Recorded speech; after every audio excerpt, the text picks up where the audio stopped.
Bonjour, merci d'avoir accepté cette interview.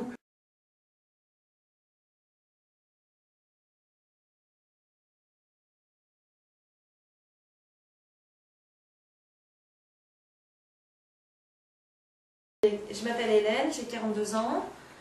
Je suis mère de 5 enfants, 3 d'un premier mariage et 2 avec mon mari.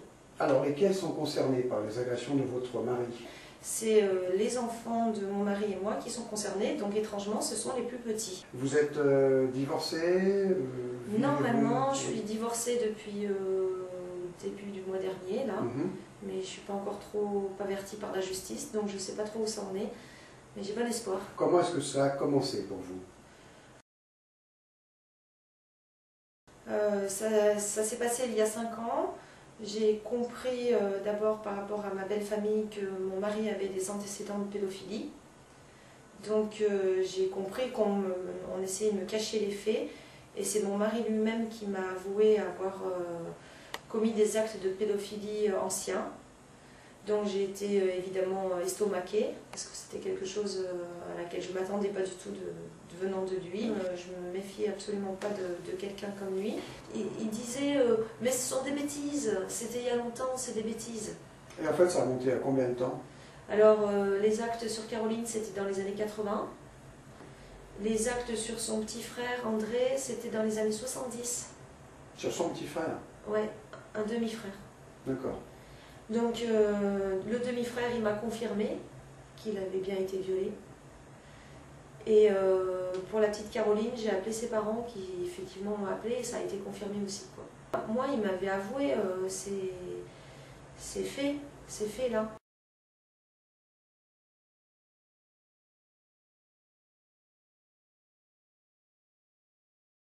Qu'est-ce qu'il faisait comme travail?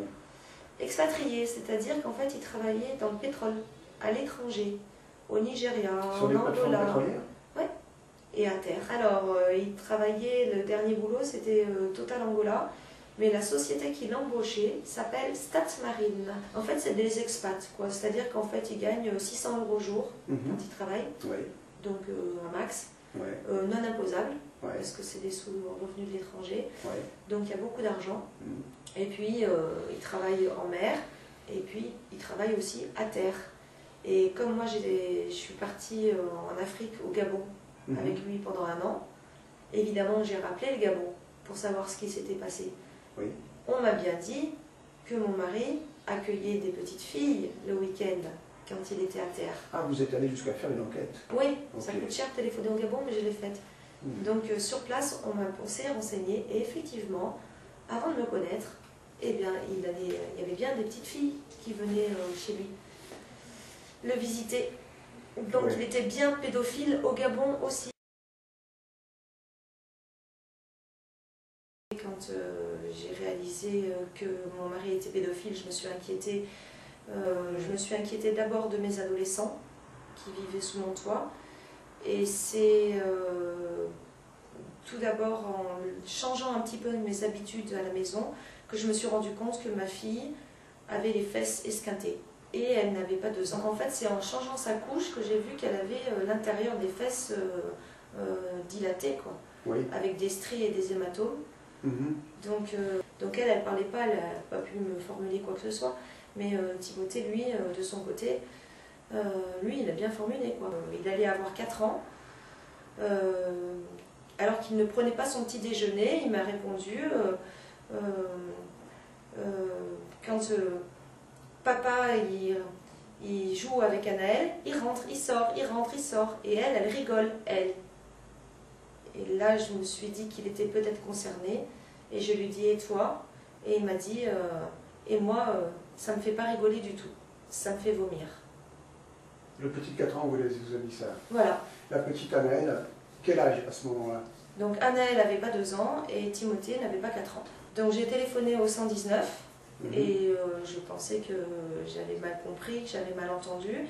Et c'est l'écoutant du 119 qui m'a expliqué qu'effectivement, les bébés pouvaient être aussi concernés par les abus sexuels et qu'il fallait absolument que je porte plainte auprès du procureur de la République. Le 119 m'avait dit que les séquelles physiques s'effaçaient très rapidement, donc il fallait se dépêcher. Bien sûr. Donc le médecin que j'ai eu au téléphone, dans un premier temps, le premier médecin m'a dit mais vos enfants sont tout petits, vous délirez.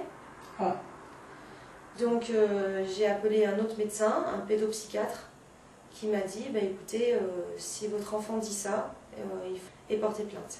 Quand je suis allée au CHU, ça devait être le 24 mai. Alors au CHU à Grenoble, je pensais qu'ils allaient faire des examens poussés, genre une coloscopie. mhm. Et en fait, ils n'ont pas fait ça du tout parce que c'était sur requête du procureur de la République.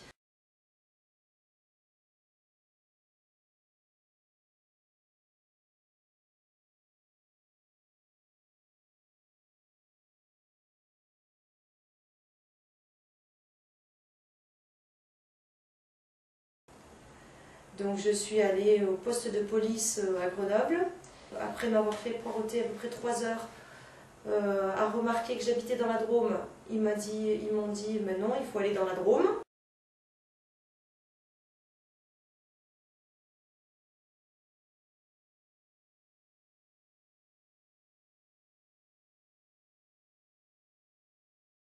Donc j'ai dû reprendre ma voiture. J'ai dû prendre rendez-vous avec la gendarmerie dont je dépendais de mon village. Saint-Jean-en-Royans. Ils ont commencé à me donner un rendez-vous une semaine après et j'ai tellement râlé dans le téléphone qu'ils m'ont donné un rendez-vous un peu plus près. Ils vous ont donné un rendez-vous, vous n'avez pas pu y aller spontanément? Non, non, vous il devez fallait faire les prendre faits. rendez-vous. Il fallait prendre rendez-vous pour porter plainte.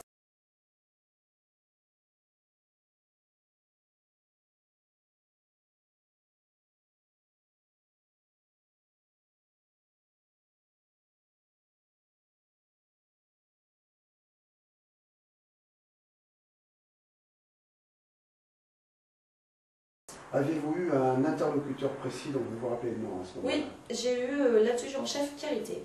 Adjudant-chef Carité. Carité, qui vous a dit de ne pas venir tout de suite faire votre plainte, Oui, mais qui vous a donné un rendez-vous pour une semaine plus tard. voilà. Et est-ce que vous avez été aiguillé quant à des actions à mener? Des actes médicaux? Par exemple? Non, rien. Rien du tout. Non, non, je devais attendre. Je devais attendre qu'il soit disponible pour me recevoir et m'accueillir parce que c'était une plainte qui allait prendre du temps, etc. Et qu'ils n'étaient pas disponibles pour moi tout de suite.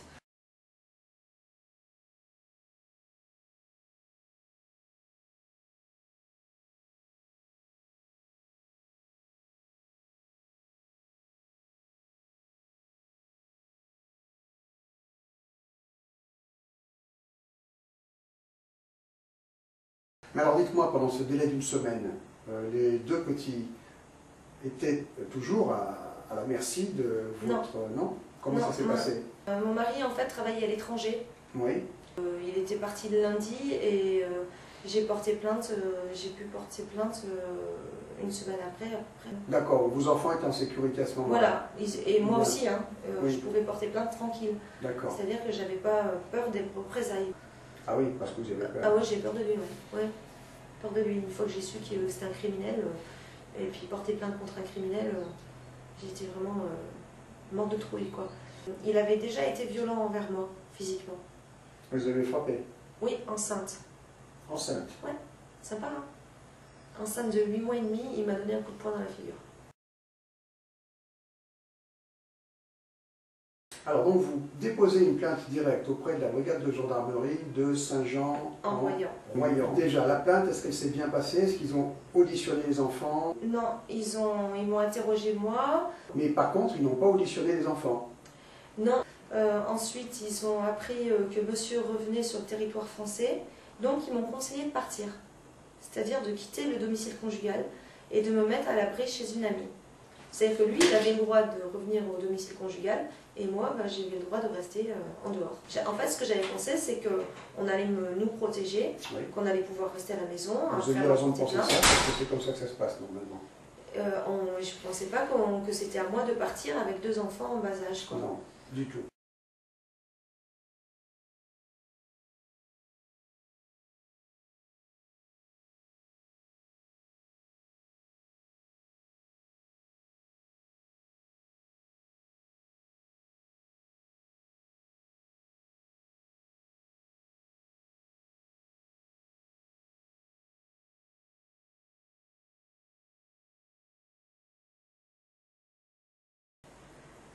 Donc j'ai porté plainte le mercredi et le vendredi, il a fallu que je parte, que je quitte la maison avec les 2 enfants, me réfugier chez une amie en Savoie, en donnant évidemment le nom aux gendarmes, parce que monsieur revenait à la maison.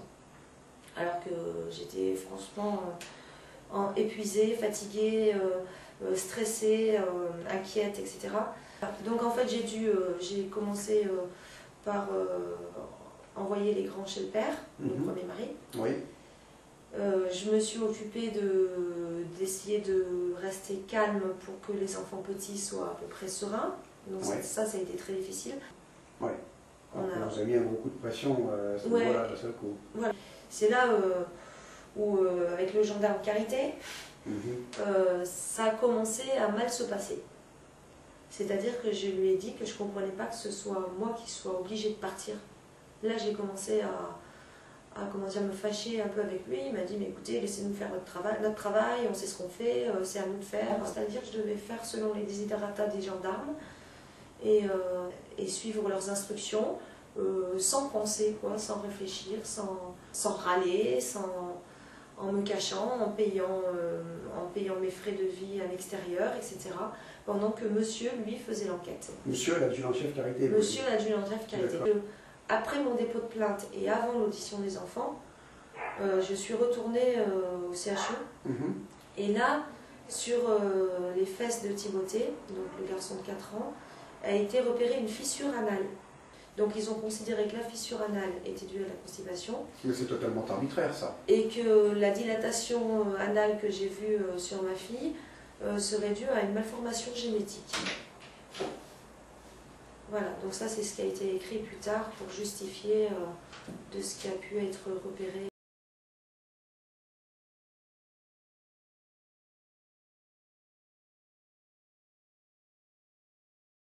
Ils ont commencé par faire l'examen médico-légal à Valence, en ma présence. D'accord. Donc ils s'en sont servis après contre moi parce qu'ils ont dit que j'avais influencé les enfants pendant l'expertise médico-légale. En fait, une expertise médico-légale, c'est simple, on fait un toucher anal à l'enfant. Vous êtes sûr qu'on fait un toucher anal dans ce genre de circonstances? À mes enfants, ils nous ont fait. Et ils ont auditionné dans les locaux de l'hôpital à Valence les enfants. Ils les ont auditionnés dans les locaux de l'hôpital? Voilà. Ah, tiens. Et ils ont été auditionnés par une brigade de mineurs, ou par qui exactement? Toujours le gendarme Carité. Toujours l'adjudant-chef Carité? Toujours lui, avec quelques personnes en civil. Vous connaissez leur fonction? Non, du tout. Il n'y a que Timothée qui a été auditionné puisque Anaëlle était considérée comme trop petite. La petite Anaëlle, elle vous a parlé à vous à un moment donné ou pas, quand elle avait 2 ans? Alors, quand je l'ai emmenée au CHU de Grenoble pour voir si un médecin pouvait être aidant dans l'histoire, je me suis arrêtée au bord de la route et je lui ai dit qu'on allait voir, parce qu'elle avait les fesses abîmées, qu'on allait voir un docteur.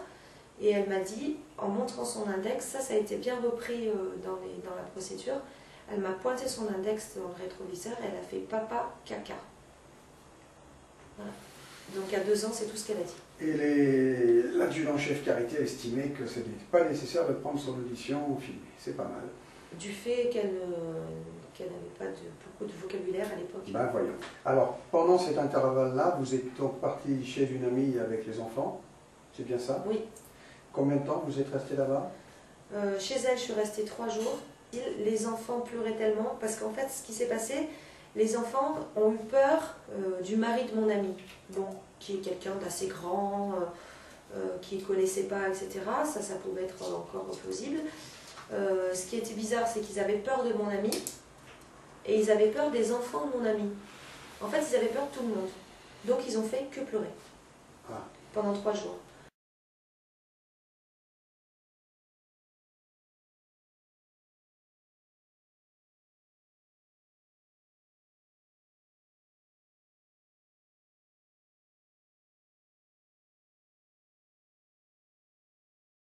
Donc du coup, j'ai préféré louer un gîte. Je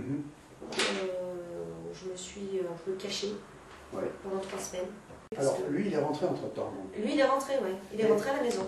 Alors, quand votre mari, qui est encore votre mari, qu'il était toujours, de façon 2007, est revenu de son voyage à l'étranger, est-ce qu'il a été mis en garde à vue par les gendarmes, par le adjudant-chef Carité? Il a fini par être mis en garde à vue. À peu près combien de jours après que vous ayez déposé plainte? Qu'on soit une petite idée. Hein. Je crois que c'est vers le 15 juillet. Donc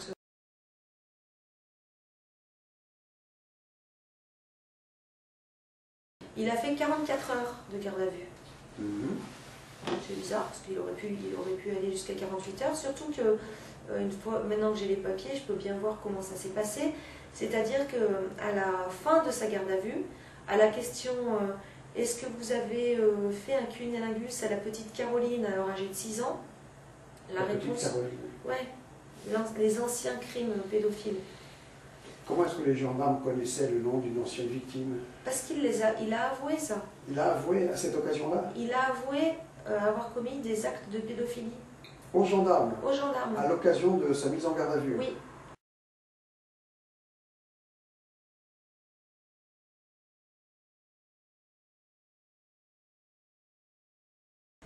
Donc à la question en garde à vue, le gendarme lui demande « Est-ce que vous avez fait un cunnilingus à la petite Caroline alors âgée de 6 ans ?»